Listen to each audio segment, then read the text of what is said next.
nu'adzima yajibu alaina lisawabihi ni'amin.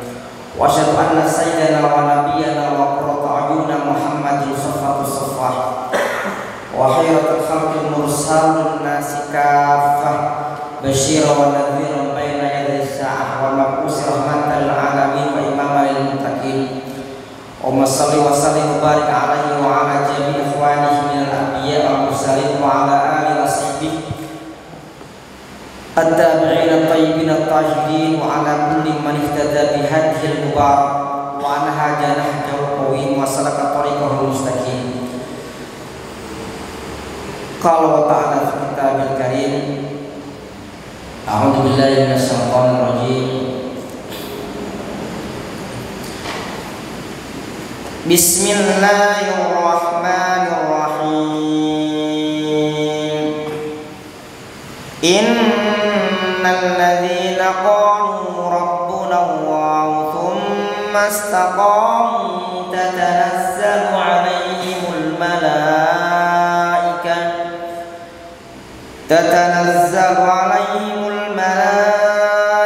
alla takhafu wa la tahzanu wa abshiru bil jannati allati kuntum tu'adun. Qala sallallahu alaihi wasallam wa sadiqul masduq. Qul amantu billahi tsumma istaqim, amma ba'd. Yang saya hormati Mudirul Ma'had Dr. Nur Islam, jazakumullah khairan. Saya kaget tadi beliau nyapa saya. Nah, selama ini saya melihat beliau di flyer ya. Kalau nggak disengaja malah ketemu. Kalau disengaja malah mungkin nggak ketemu. Karena beliau orangnya kelasnya bukan hanya aktivis, sudah akteban, sudah luar biasa, sibuk luar biasa. Baik. Makanya alhamdulillah dalam momen yang nggak sengaja justru malah bisa ketemu. Ala kulli hal, jazakumullah Ustaz Nur Islam yang atas kepercayaannya, dan semoga Allah Subhanahu wa taala memberikan beliau yang panjang, memberikan kemudahan berkhidmat dengan Al-Qur'an Al-Karim dan Sunnah Nabawiyah. Yang pertama tentunya saya mengajak kepada pribadi saya, pada hal antum semuanya hadir. Marilah dalam kesempatan malam ini edisi yang pertama saya mengisi di sini ya. Sebelumnya selain mengajar di dirosah di kelas, saya pernah diminta mengisi kismis kajian Senin Kamis ya kalau salah. Kemudian ada lagi istilah kalam juang, saya baru tahu singkatannya kajian malam, kemudian Jumat semalam. Saya harus selalu bersiap-siap dengan singkatan yang bergonta-ganti. Baik. Semoga malam ini bukan hanya pertemuan yang pertama, tetapi pertemuan yang pertama, dan insya Allah kita lanjutkan untuk kontinuitas sebagaimana dari Ustaz Usman yang minta. Saya awalnya minta pekan 3 dan 5, dan saya menyatakan tidak bisa ya, karena hari Kamis sudah full setiap habis isya ya.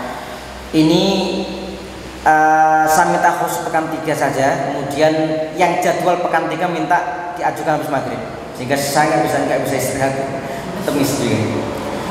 Ala kulli hal, semoga Allah mudahkan urusan kita dan nanti kita diberikan kemudahan dalam mengkaji kitab ya Al-Mulakhasul Fiqhi yang nanti akan kita kaji. Salawat dan salam semoga Allah limpahkan junjungan kita Rasulullah SAW yang sangat kita nantikan di syafaat beliau di yaumul qiyamah nanti.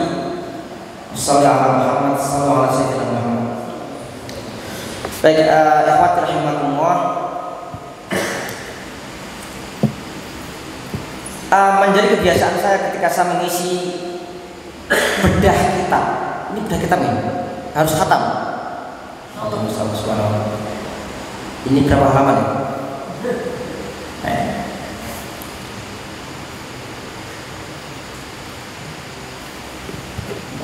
Nggak ada versi PDF-nya. Berapa? 500. Ada 512 halaman.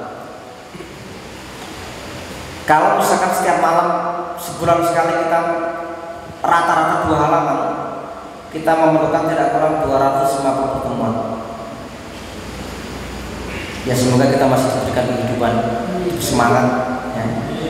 Kalaupun tidak selesai nanti insya Allah ya ada yang meneruskan. Ya. Baik, kebiasaan saya ketika memulai bedah kitab, saya memulai dengan mengenalkan tentang profil siapa yang menulis kitab tersebut. Akan saya mulai ya, karena dalam kitab ini langsung muncul Fadhul Tafaqquh Fiddin. Baik, saya carikan di file-file yang lain ya. Pertama, kitab ini Al-Mulakhas Fiqhi ditulis oleh seorang ulama, Shalih bin Fauzan Al-Fauzan. Beliau ini nasabnya dari Abu Fauzan, keluarga Fauzan. Jadi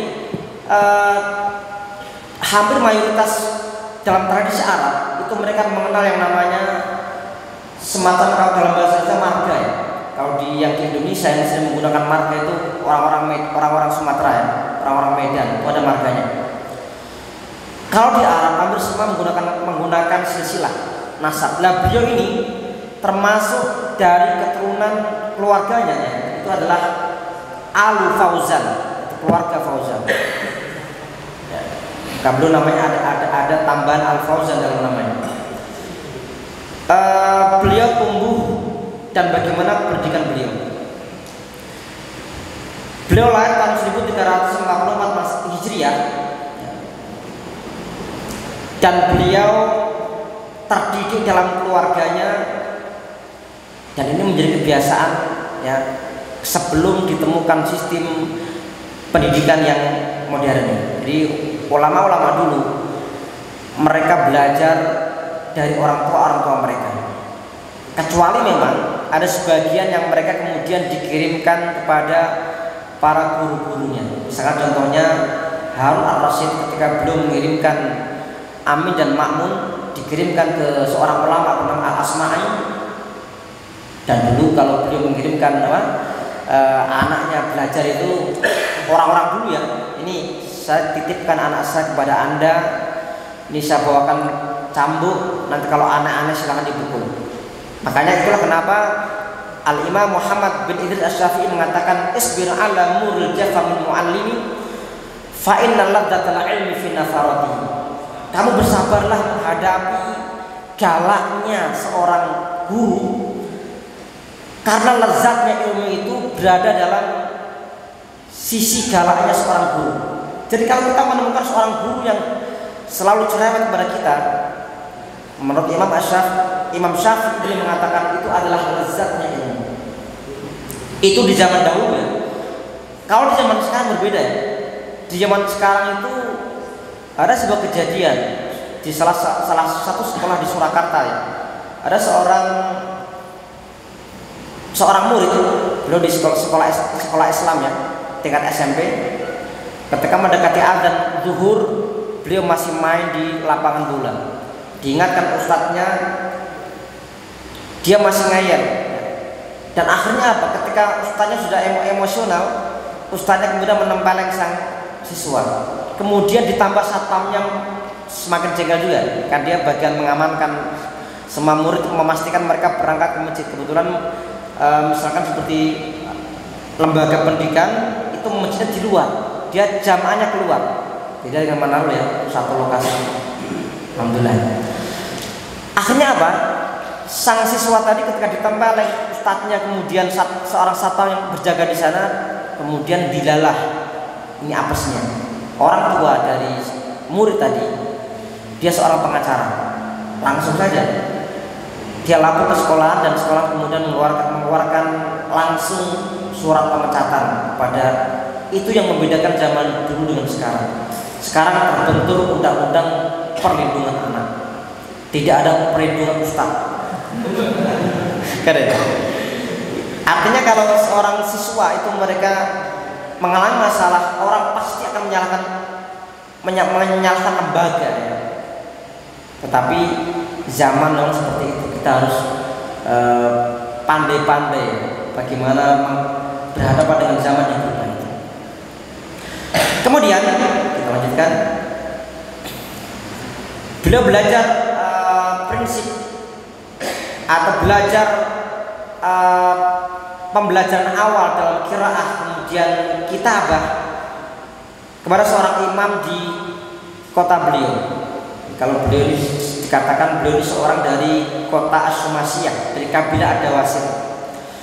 Kemudian beliau melanjutkan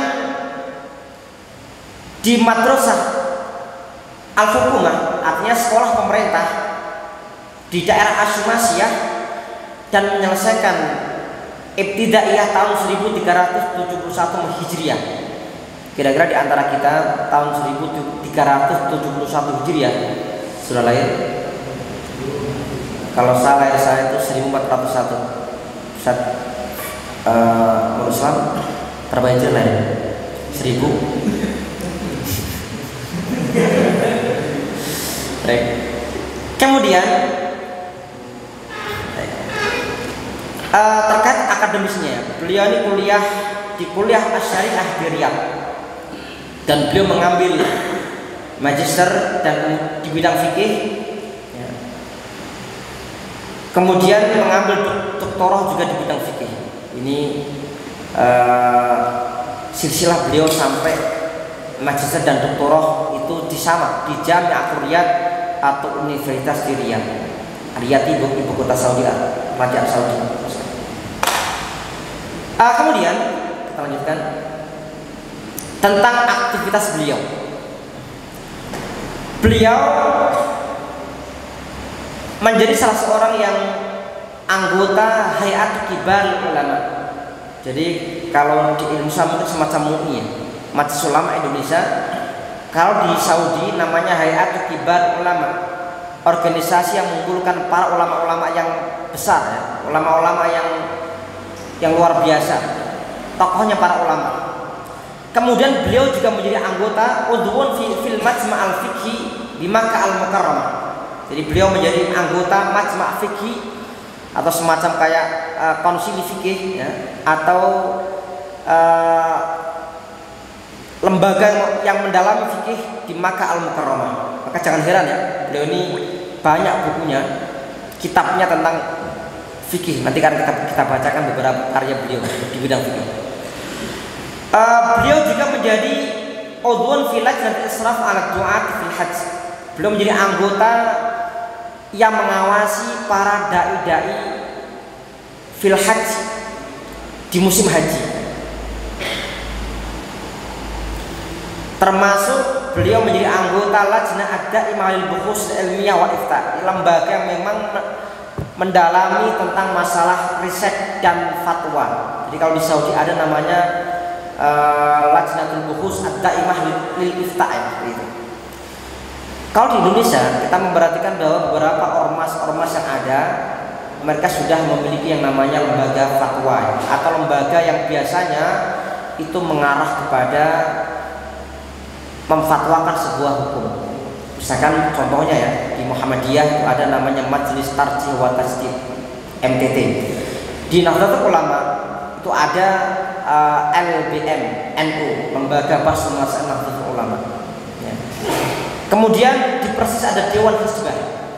Di sebagian lembaga yang lain ada namanya Dewan Syariah, ya.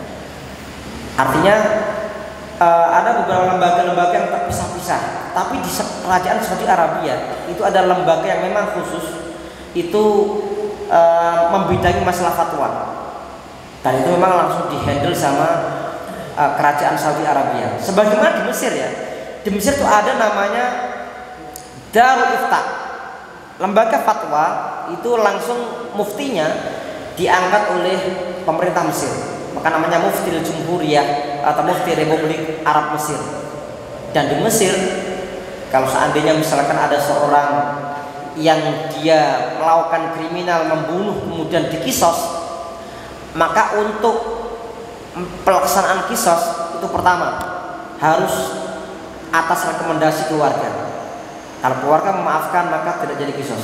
Yang kedua, atas keputusan Mufti Republik. Itu begitu kuatnya mufti di sana. Meskipun memang kalau kita bicara mengenai fatwa ya, fatwa itu kan tidak bisa mengikat semua ya, karena fatwa itu kan dia terkait sebuah pendapat, dan pendapat itu bisa berbeda ya. Maka dikatakan al-istihad la yaqutu istihad. Istihad tidak bisa merubah istihad. Baik. Kita lanjutkan.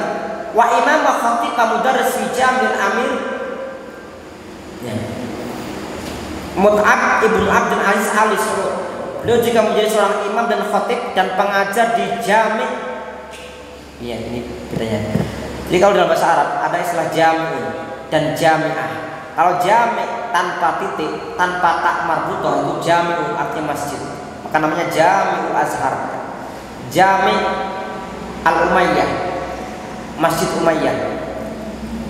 Jami' di Masjid Damaskus.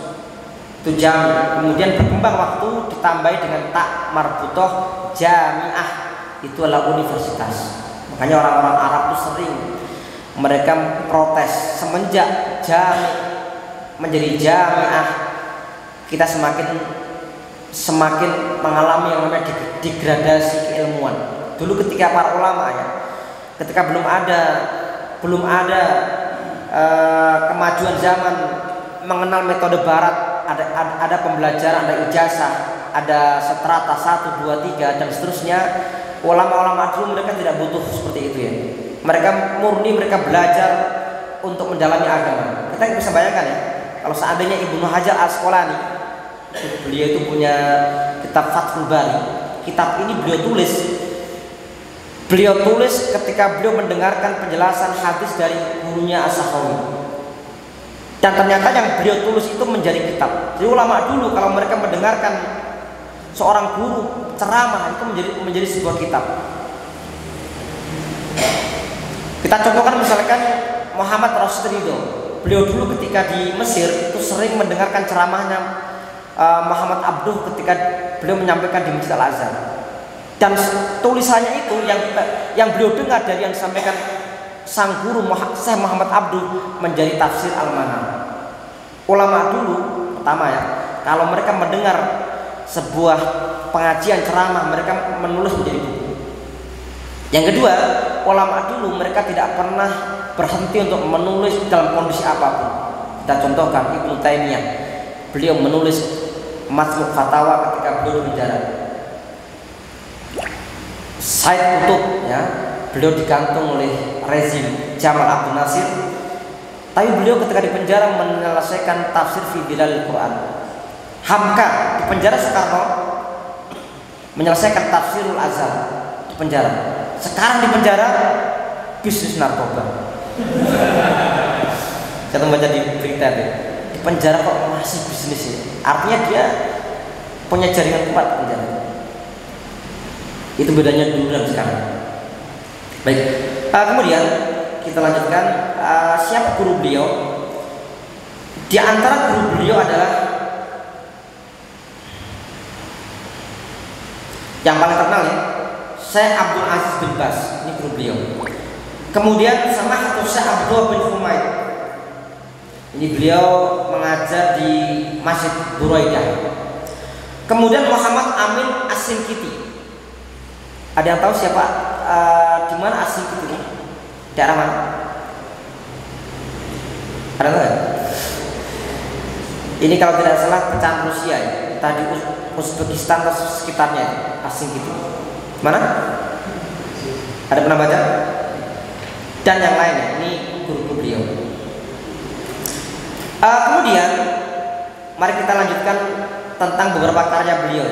Ini karya beliau diantaranya At-Tahqiqatul Mardhiyah fil Mabahis Al-Fardhiyah. Ini bicara mengenai ilmu faraid. Ya, At-Tahqiqatul Mardhiyah fil Mabahis Al-Fardhiyah. Kemudian saya singkat, tidak semua saya baca ya. Di antaranya Ahkamul At'imah fi Syariat Islamiyah, tentang hukum makanan dalam syariat Islam. Ini karya beliau. Ini adalah kalau yang tadi pertama tadi ya, At-Tahqiqatul Mardhiyah fil Mabahis Al-Fardhiyah, itu karya beliau yang beliau tulis sebagai risalah magister S2. Itu 1 jilid. Yang kedua, Ahkamul At'imah fi Syariat Islamiyah, hukum makanan dalam syariat Islam. Ini adalah karya beliau yang beliau tulis untuk mempromosi doktoral. Ini juga sama 1 jilid. Kemudian Syarhul Aqidah Al-Wasithiyah. Ini 1 jilid kecil. Al-Wasithiyah ini merupakan ulama penulis ini ya, penulis asalnya itu adalah At-Tahawi. Kemudian banyak ulama yang mensarai syarah ini, termasuk diantaranya adalah beliau ya, Syekh Saleh bin Saleh Al-Fauzan. Kemudian selanjutnya beliau juga menulis tentang Majmu' Fatawa fil Aqidati wal Fiqh, kumpulan fatwa tentang akidah dan fikih. Kemudian saya singkat, beliau menulis Al-Mulakhasul Fiqhi. Ini yang nanti kita bahas ya. Al-Mulakhasul Fiqhi ini kitab mengenai fikih, dan ini ada 2 jilid. Tadi 500 halaman. Itu 2 jilid atau baru 1 jilid? 1. Berarti kemungkinan ada sekitar 1000 halaman. Kita perlu 500 pekan untuk menghatamkan. Saya nggak yakin atau masih di sini. Meskipun mungkin ya, kita doakan semoga semua bisa ya, bisa berlanjut di sini untuk berkhidmat di mana pun. Kemudian beliau menulis juga tentang kitab tauhid, kitab tentang tauhid. Ini ada dua jilid ya, 2 jilid, dan ini menjadi muqarrar di setingkat SMA di kementerian atau sekolah di bawah Wizaratul Ma'arif. Kalau di Indonesia mungkin Diknas ya, Kementerian Pendidikan Nasional. Kalau di sana namanya Wizaratul Ma'arif, kalau di Mesir namanya Wizaratul Ta'lim Al-Watani, Menteri Pendidikan Nasional. Tapi kalau di Saudi Wizaratul Ma'arif, Menteri Pengetahuan, semacam pendidikan. Ini kitab tauhid. Itu mengenai beberapa karya beliau, Syekh Saleh bin Saleh Al-Fauzan. Baik, demikian kita lanjutkan ya materinya. Bismillahirrahmanirrahim. Kita mulai bagian yang pertama, halaman yang ke-7 ya. Fadlut tafaqquh fiddin. Keutamaan tafaqquh fiddin, keutamaan tafaqquh dalam agama. Apa makna tafaqquh itu? Kalau secara umum, sebagaimana sudah kita tahu ya, bahwa al-fiqhu itu artinya adalah mengetahui. Mengapa dikatakan tafaqquh? Tafaqquh adalah sebuah proses dan itu harus dipaksa. Kalau antum mempelajari ilmu sharaf ya, kalimat-kalimat derivasi dari wazan tafa'ala itu maknanya adalah memaksakan diri. Maka dikatakan innamal ilmu bitta'allum. Orang ingin menjadi orang alim itu adalah dengan ta'allum, belajar. Innamal fiqhu wa innamal fiqhu bittafaqquh. Orang yang ingin menjadi ahli fikih itu bittafaqquh, dengan tafaqquh. Termasuk misalkan orang yang ingin menjadi seorang ahli korek, dia juga harus memaksakan diri ya, mendalami itu. Termasuk innamas sabru bitasabbur. Orang yang ingin menjadi orang yang sabar bitasabbur, dengan memaksakan diri untuk sabar. Pembahasannya memaksakan diri, tapi artinya ketika sudah menjadi sebuah karakter tidak perlu dipaksa.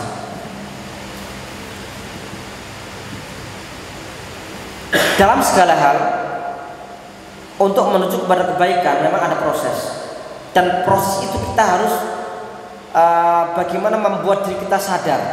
Maka di situ menggunakan bahasa wazan tafa'ul, supaya itu ada usaha serius, usaha yang serius ya, yang terus menerus, menggunakan wazan tafa'al.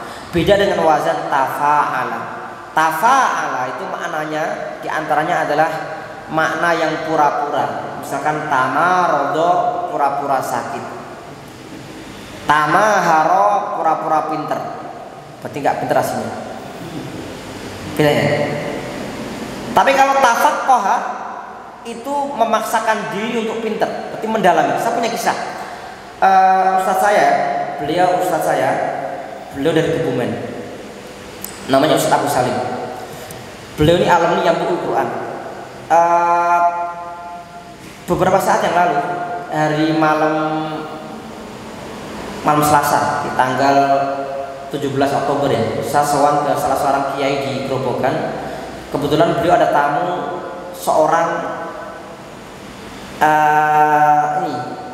guru dari Pak Kiai tadi. Dia punya anak yang belajar di Yambu, sekarang di Tuban, Jawa Timur anaknya.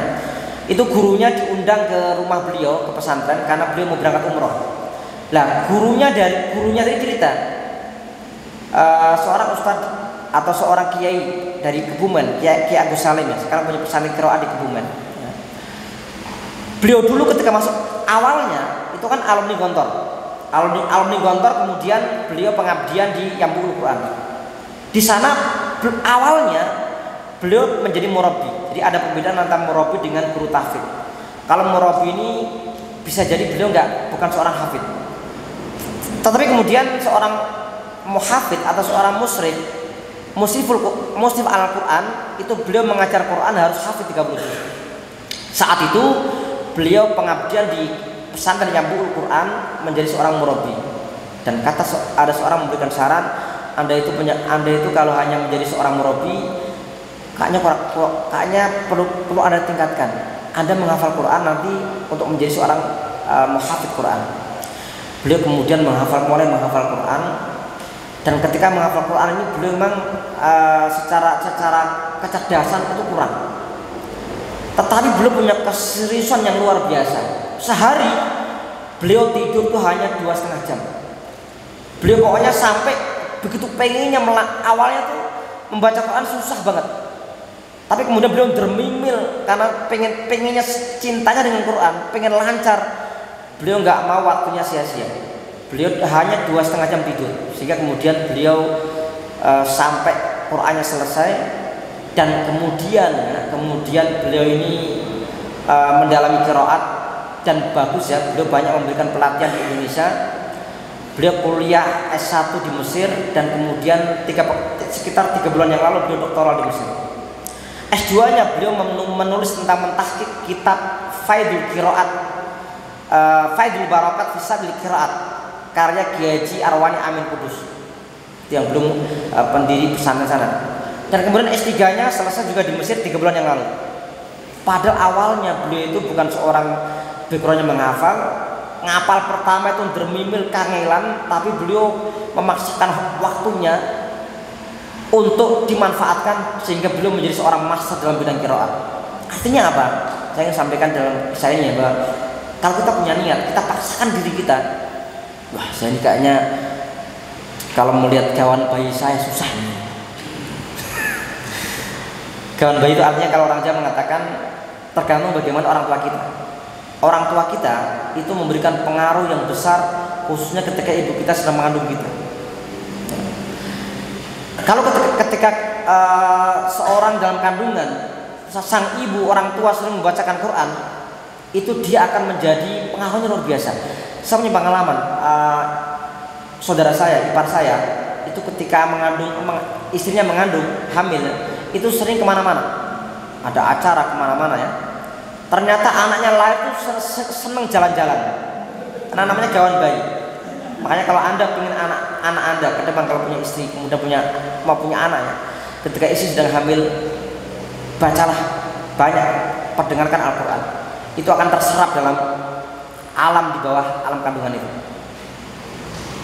Makanya sampai begitu luar biasanya ada sebuah kisah ya. Imam Syafi'i, beliau itu menghafal Quran ketika masih usia 4 tahun. Bawa al-Musab ya. Kalau secara nalar di Indonesia yang paling cepat saja Musa dari Bangka Belitung 6,5 tahun. Itu yang orang Indonesia. Kalau Syafi'i yang orang tuanya sangat wara, menjaga dari hal jangankan yang haram, yang syubhat saja beliau jaga, maka kita bukan hal yang aneh ya. Anak saya ketika dulu sebelum di Yambu ya, itu kan pernah kita bacakan Tabarakalladzi biyadihil mulku wa huwa ala kulli syai'in qadir. Itu enggak makan 40 hari 40 malam. Ada namanya puasa putih, enggak makan yang serba putih. Makanya nasi goreng. Itu kan oren ya. Dia cerita ketika 40 hari 40 malam puasa, hari ke-40 ia kemudian bertemu dengan sosok berjubah putih dan dia meyakini itu adalah Yesus. Dia diajak ke sana, dia kemudian murtad. Nah ini hati-hati ya. Jadi sama-sama seorang mendapatkan sebuah halusinasi atau sebuah hal yang dia ketahui dalam alam bawah sadar, itu kadang dari malaikat, dari Allah, tetapi juga kadang dari setan. Maka orang kalau tidak bisa membedakan itu bisa berbahaya. Kembali ke tadi.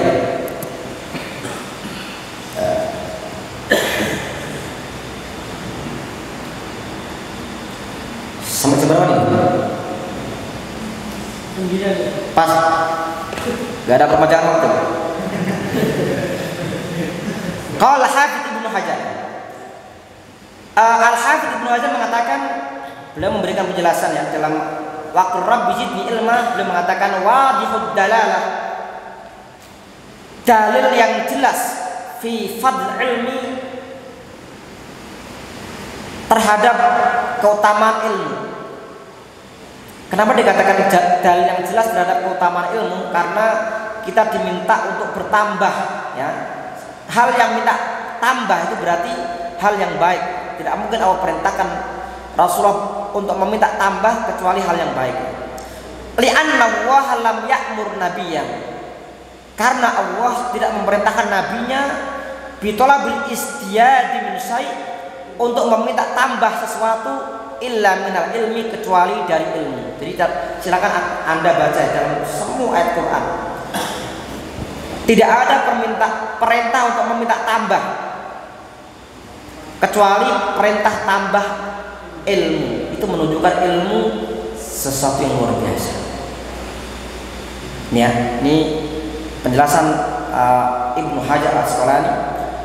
Waqad samman Nabi sallallahu alaihi wasallam, dan di antara hal lain yang membuat keutamaan ilmu adalah Rasul memberikan nama al-majalis, majlis-majlis allati yuta'allamu fiha al-ilmu nafi', yang dipelajari ilmu nafi' di dalamnya. Beliau memberikan sebutan biriyadil jannah, dengan taman-taman surga. Jadi untuk menghadirkan surga ke alam dunia itu bukan dengan datang ke warung kafe, tapi dengan mendatangi majelis ilmu. Semoga malam ini ya kita bertemu di sini. Ini adalah gambaran sederhana, yaitu taman-taman surga, riyadul jannah. Semoga kita bukan hanya di tamannya, kita benar-benar ke surganya. Kemudian wa akhbaru anal ulama, yang ketiga ya. Pertama Pak, perintah untuk menambah ilmu, memohon kepada Allah bertambahnya ilmu. Yang kedua, taman surga riyadul jannah. Yang ketiga adalah wa akhbaru anal ulama hum warasatul anbiya, dan ia kabarkan ya, Nabi memberikan kabar bahwa ulama adalah warasatul anbiya, pewaris para nabi.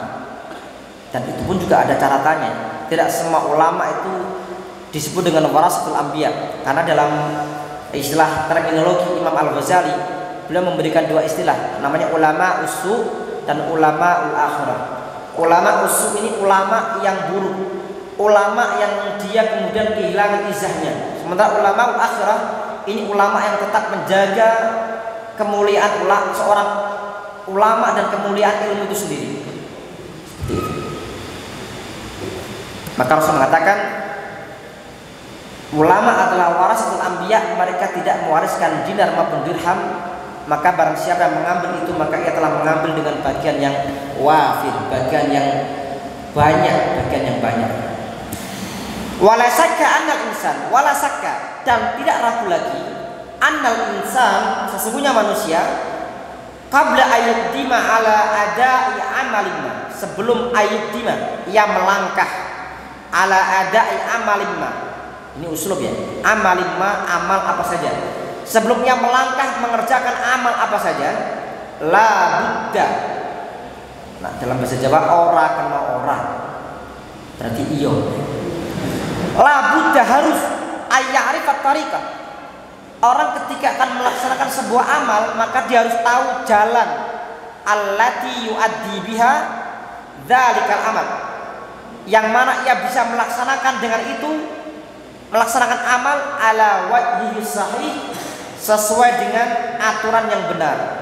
Jadi kalau orang mau puasa belajarlah tentang puasa. Orang mau umroh, belajar tentang umroh, aturannya bagaimana. Maka ini disampaikan di sini. Maka seorang manusia harus mempelajari jalan yang bisa menjadikan amal dia itu benar.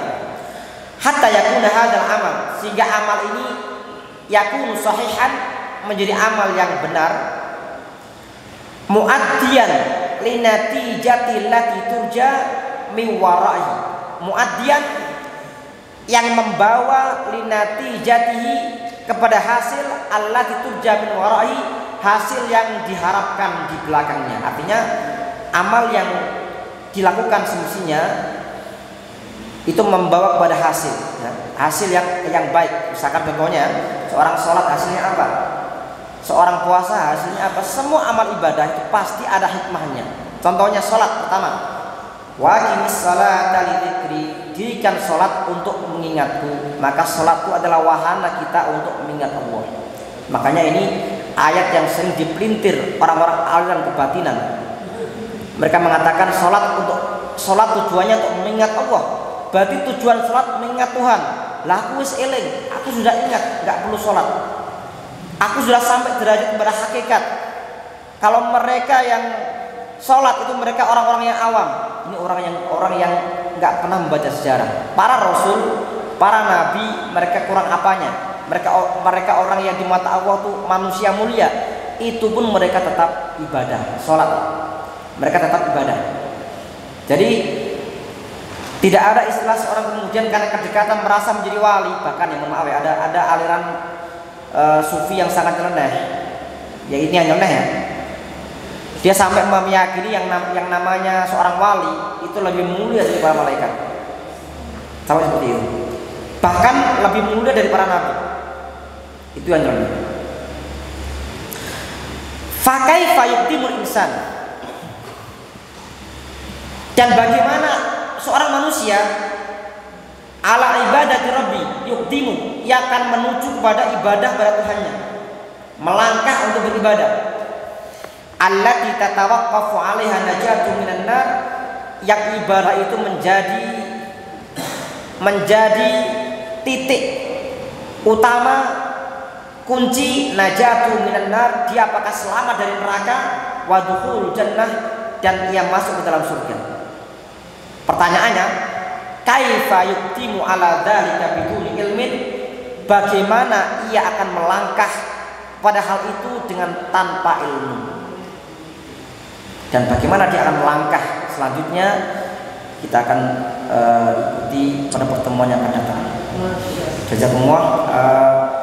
Waktu saya serahkan kembali kepada pembawa acara. Semoga yang saya sampaikan tadi memberikan kefahaman kepada saya, khususnya kepada para hadirin, para santri, mahasantri ya. Santri itu mahasantri. Mahasantri. Baik. Jazakumullah. Qul qouli hadza astaghfirullahi wa lakum. Wassalamualaikum warahmatullahi wabarakatuh.